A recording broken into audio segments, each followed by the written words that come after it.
response. But a further refinement was still needed. One day Margarita asked her male advisor about a female problem, but the male advisor was too embarrassed to help. After that, Jose had his children create a second counselor of the opposite sex. You will be choosing your own counselor to invite into your mental laboratory. A male counselor can help you with problems involving males. A female counselor can help you with problems involving females. Your laboratory will be a very personal place, so we'll not be doing a conditioning exercise to program it for you. It's important, though, that when you go to your alpha level by the standard 3-to-1 method, you then add an extra 10-to-1 countdown to take you to a still deeper level, the creative level. After this extra 10-to-1 countdown, you are at a deeper level of mind, and this is where the fun begins.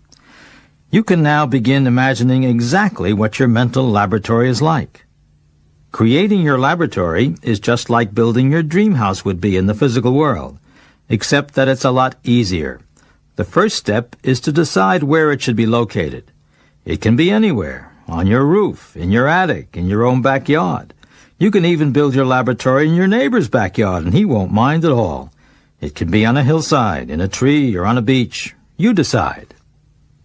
Once you've settled on a location, the next step is to create a room, your ideal room.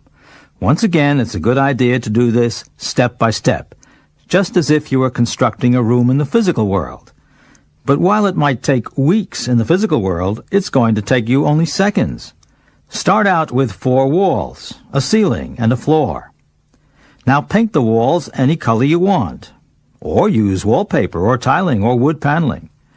You can even create an oak-paneled room with oil paintings on the walls.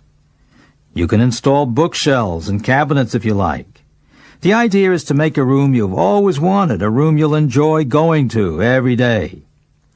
Determine which is the south wall of your laboratory and leave that wall blank. You'll need a desk and a chair. You can design all the furniture yourself if you like. In seconds, there they are. Position the desk and chair so you can sit at the desk and be facing the south wall. You'll also need a clock and a perpetual calendar. Create a clock and put it anywhere you wish. Then create a calendar that contains all dates, past, present, and future. Again, put it anywhere you wish in your laboratory. You might want to have a panel of buttons and switches set in one of the armrests of your chair. They will help you regulate a number of things for your convenience and comfort. Every laboratory needs filing cabinets, but yours are special. You have one that contains all the information there is now or ever will be for men, and another just like it for women. All you have to do is know it's there, and it will be there. The filing cabinets can be operated automatically, so that at the touch of a button, the documents you're seeking will appear on the desk in front of you. Now there are just a couple of other things. You should equip your lab with all the tools that ever existed or ever will exist, up to and including the most powerful supercomputer, plus all the chemicals and medications that ever existed or will exist. If there are some miracle drugs that don't yet exist in the physical world, but that should exist, be sure to put those in your lab too. Things happen instantly at this level, so it won't take you much time to create your mental laboratory. When you're satisfied that you've got the perfect setting in which to do intuitive work, healing work, and psychic work to help make this a better world to live in, end your session by counting up from 1 to 10 and then from 1 to 5. Later that day, or as soon as it's convenient, go back and revisit your laboratory. Don't forget to do the extra 10-to-1 countdown after you've gone to your alpha level by the 3-to-1 method. As you re-enter your laboratory, check out the room, the chair, the desk, the clock, the calendar. It's all there just the way you left it. Check out the filing cabinets, the tools and equipment, the chemicals and medications. If you forgot anything for your comfort or convenience, now's the time to put it in. Now, behind your desk and on either side of your chair, create one more chair for the expert whom we'll call the counselor that you'll be inviting. But first you'll need a way to bring him or her into your laboratory. To do this, you'll need an imaginary elevator with a door. Elevator doors usually open from side to side, but yours moves down into the floor. You use this kind of door so you can start with the head as you slowly lower the door and create your counselor's body as you go. Control buttons are on the arm of your chair. It's suggested that you end your session at this point, 1 to 10 and 1 to 5, and wait a few hours before returning to your lab to create the counselor. This advisor or counselor can be an individual for whom you have respect. You should invite different counselors into your lab to help with different problems. They may be famous people in the physical world, people who are widely recognized for their accomplishments, or they may be people from your own life whose judgment you have come to trust. But regardless of their place in the physical world, your advisors are supremely gifted in every field during the times they are with you in your laboratory.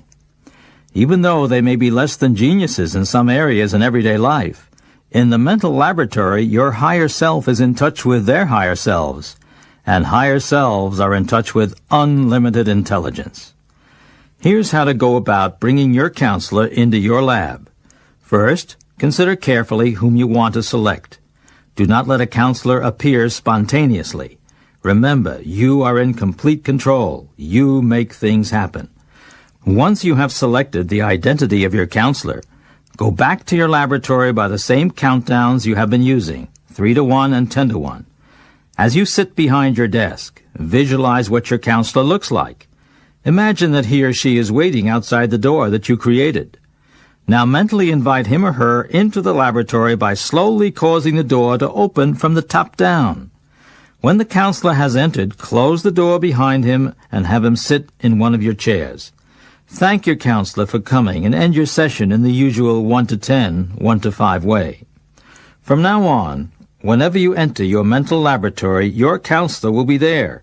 Greet him or her, perhaps have a moment of silence, or even say a welcome prayer. Many Silva graduates use the most powerful prayer of their particular religion, as this assures them that they are prepared to do the greatest good. In your laboratory, you will become whatever you assign your counselors to be. If you believe that they are all-knowing and endowed with great wisdom, then that is how you will be at this dimension of mind. It's important to understand that you do not create the counselors to do your subjective work for you. They are created to work through you. It is you who is learning and evolving, and they are your guides in achieving your goals. The way to receive help from your counselor is by asking for the specific information you need. Maybe you want to help somebody with kidney stones and you don't really know what to do. After asking, disconnect. That is, start figuring out what to do. You may get the idea to crush the stones with your fingers. Do it. The idea came from your counselor. When you leave the laboratory, say goodbye to your counselor. Once again, many people choose to say a farewell prayer. Disengage your mind from the problem you have been working on. Let go. Because at the creative dimension, you've already solved that problem.